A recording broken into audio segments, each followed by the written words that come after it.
আসসালামু আলাইকুম। আপনার উপর শান্তি বর্ষিত হোক। প্রিয় শরীদ, খতমে কামালের ৩৬তম ধাপে আপনাকে স্বাগতম। আপনি জানেন, রোগ শোক, বিপদ আপদ, আসমানি জমিনি বালা মুসিবত, সকল ধরনের অস্থিরতা, অশান্তি, অনিশ্চয়তা, নিরাপত্তাহীনতা, দুর্যোগ, দুর্বিপাক, আজাব গজব থেকে মুক্তির জন্যে খতমে কামালি এক সহজ আমল। খতমে কামালির এই আমলের মধ্য দিয়ে প্রার্থনাকারী প্রার্থনার সাথে মিশে যান। আসলে প্রার্থনাকারী যখন প্রার্থনার সাথে মিশে যান, তখন প্রার্থনা কবুল হয়। খতমে কামালি প্রার্থনা কবুলের এই পরম মুহূর্তে আপনাকে নিয়ে যাবে। তাই নিজের, অন্যের, সমাজের, দেশের, মানব জাতির যে কোনো কল্যাণের নিয়তে আপনি এই আমলে অংশ নিন। আপনি সকল বিপদ আপদ, বালা মুসিবত মুক্ত হন। আপনার জন্যে কল্যাণকর সকল দোয়া আল্লাহ কবুল করুন। সব সময় আল্লাহ আমাদেরকে তার রহমতের ছায়ায় রাখুন। এই কামনা করে আমি শহীদ আল বুখারী মহাজাতক খতমে কামালির পুরো প্রক্রিয়ায় আপনার সাথে থাকছি। আসুন এবার আমরা ডুবে যাই সত্যের গভীরে।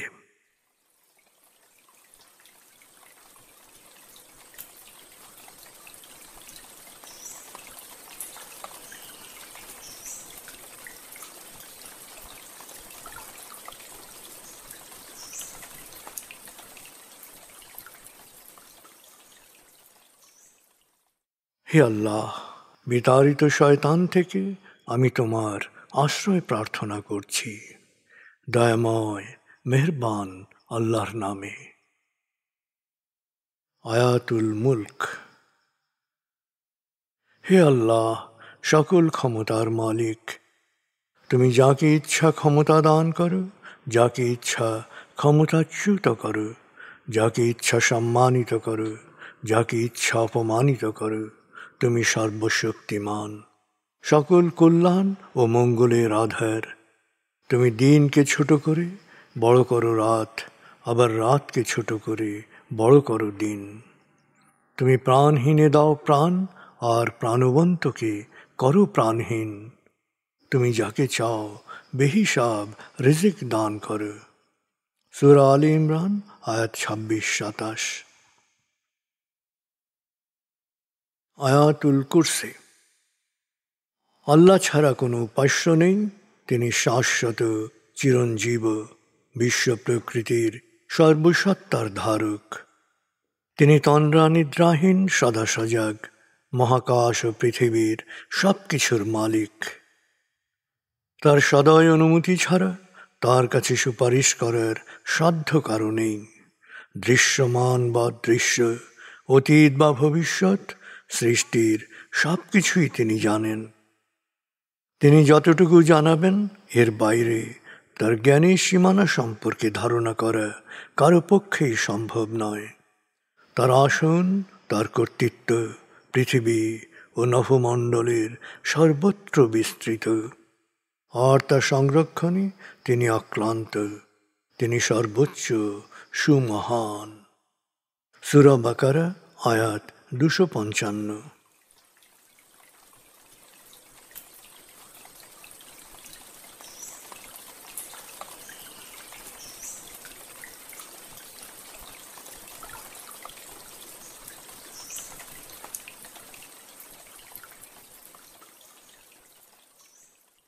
আসুন আমরা ধীরে ধীরে ডুবে যাই হৃদয়ের গভীরে নবী প্রেমে। বলগল উলা বিকমালিহি, কশফত দুজা বিজমালিহি, হসনত জমিও খিসালিহি, সল্লু আলাইহি ওয়ালিহি। بلغ العلا بكماله كشف الدجى بجماله حسنت جميع خصاله صلوا عليه وآله।